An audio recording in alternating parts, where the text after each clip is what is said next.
Hey guys, Professor Bill, Comic Book University, and Batman Curse of the White Knight, issue number 8 of 8. Boom. Mind blowing. All right.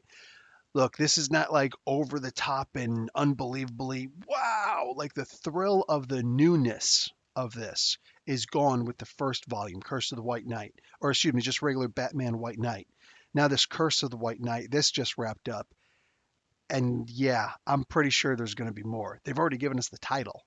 You know what I'm saying? They just did it in the comic, not as in the next volume. So whatever it is, dude, I'm looking forward to it so much. And I'm going to talk about that in a spoiler type section.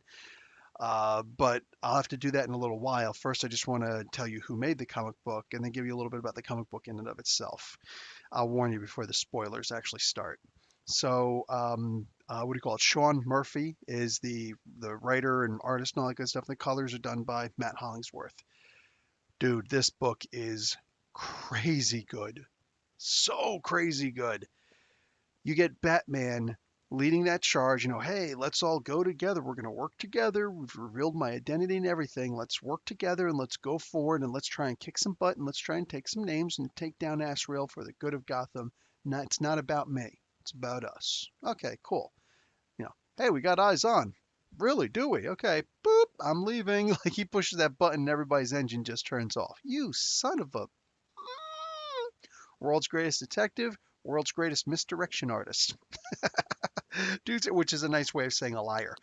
But all that being said, this dude takes off and he pulls out a freaking assault type rifle. I know there's going to be certain, enthusiasts out there. There's no such thing. Shut up. We called it assault rifles in the military. Okay. So, enough. So, what do you call it? These guys, like Bruce and Asriel, they go at it with each other hard. Bruce with his freaking, it looks like an M16. He's just, put it up, put it up, put it up, trying to take his ass out. It is not working because that's just not who Bruce is. When push comes to shove, that's simply not who Bruce is. So I understand that not working. Later on, the second battle happens. That's when things get awesome. But first, you have a moment between Dick and Bruce. Man, like this is what comic books are for. To have these moments, to have those real moments in between all of the fantasy that's happening, people dressing up in capes and cowls with bat ears and stuff like that and putting on masks but also being in the police department. Do we really want people in masks in the police department? I mean, how frightening is that? You know what I'm saying? No accountability whatsoever. Nah, bro, I don't want that. Just like you don't want a burglar in a mask, you don't want a cop in a mask. The things that can happen are just forget about it. All right. So when we're seeing these guys, these vigilantes, still, deputized by the police department, and they still can't stop Bruce, that says something. It really does. Okay, from this point on, I got to go with spoilers. So I'm simply going to say I love this series. Can't wait for the next one. So all you guys who aren't interested in the spoilers, all right, who are just checking this to see, should I bother getting the trade? Yes, you should get the trade. Okay, yes, you should get all these books digitally, however you got to get them. All right, but you go, and I'm going to continue with the rest of this. Spoilers. I'm not going to kill the spoilers, but there are a couple things I got to talk about to continue talking about we're expected to happen in the future. You had enough time to leave. So what happens here is that Bruce winds up being able to beat Asriel. He survives. I'm not going to tell you how he survives, but he does start a sword fight. He pulls out these two rapiers. What is said from this point on is freaking gold. All right. There's also a point here where Bruce exploits Asriel's religion, John Paul Valley's religion, and I thought it was freaking great. Okay, I'm all for freedom of expression, freedom of religion, all that good stuff. But I do know there's a lot of people who are like, my religion is not for you to dictate how I, respond to it. No, I'm going to disagree.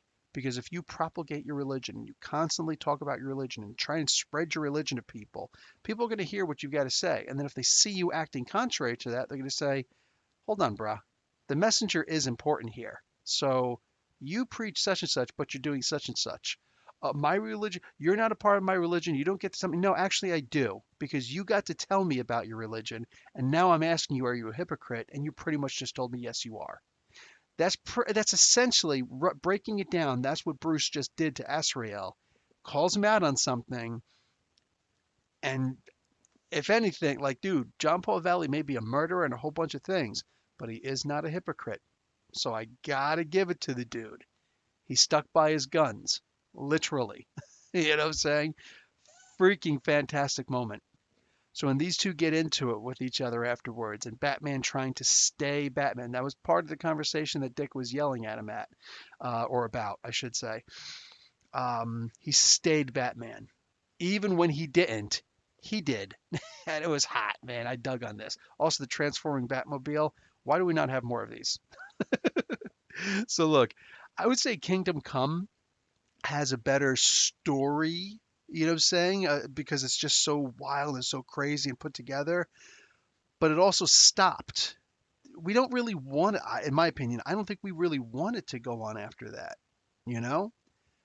But this after Kingdom Come is probably the most elaborate of the Elseworlds style comics ever. I don't care if you're saying what ifs. I don't care what you're talking about. You know what I'm saying? This is really a different world that continues. I will argue that the Ultimate Universe is more elaborate, but that's really now they've had a couple of other. You know, they've had like the Mega whatever the other verses they've had, but there's so much more in the Ultimate Universe. But now we've actually got something like that for the DC universe, and it's an ongoing. And maybe this will just stay in Gotham. I'd be okay if this just stayed in Gotham. I really would. If you want to then later turn around in the world, by all means. But think about it. The curse of the Curse of the White Knight, the original volume prior to this volume, is what really propelled the need for the Black Label. Right? It was after it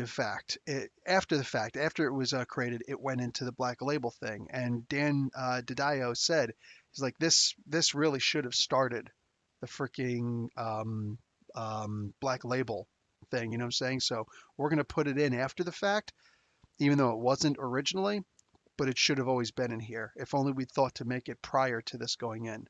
Yeah, forget about it. 100% agreed. And realistically, there should be like the White Knight universe in some regards. Yes, I do actually want other people writing in here. I want to see what's happening in Metropolis. I want to see what's happening in Coast City, Star City. You know what I'm saying? Central City. I want to see what's happening in all these other cities and whatnot. But right now, I'm just loving what's happening here in Gotham.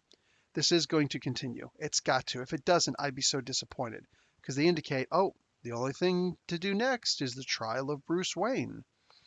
Okay, so Trial of the White Knight, is that what we're going to call it? Because I am so freaking down for that.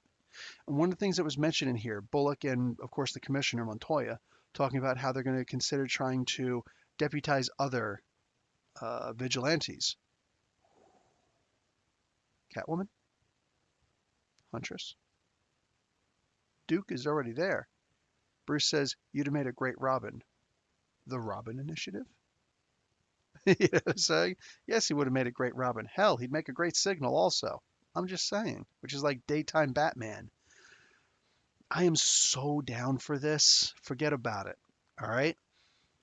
The idea that we have got these freaking amazing stories that could still be told. I am so looking forward to it. And I don't care what anybody says. I don't care what your opinion is in this regard. If you're not down with Batman and Harley getting together, come on. You know what I'm saying? Come on. Like, do we really know each other? I am so looking forward to the day that something to that effect happens. Could have happened in the next arc, and is this only going to be a trilogy? I really hope it's not. But at the same time, if that's all that Sean Murphy has is a trilogy, and he can't properly think of something else to follow up on that, okay, so be it. Done. Let it die. Let it die after that. You know what I'm saying? Just let it rest, I should say. But if there are plans for something else afterwards, whatever, dude. I will continue reading The White Knight as long as these stories are this good, and they are really good. So I'm gonna leave it at that. Guys, hey, phone this way, just give a little, oh, I'm looking at my store. Oh, turn it that way. Hit the like, all right? Do me that favor, all right? Yeah, we're living in a messed up time with the digital comics and whatnot. We're doing the best we can. We genuinely are. All that being said, don't forget to watch ads or let ads play because that's how we get paid, and that's how I'm going to stay on the air. I'll talk to you guys later. Professor Bill, Comic Book University. Class dismissed.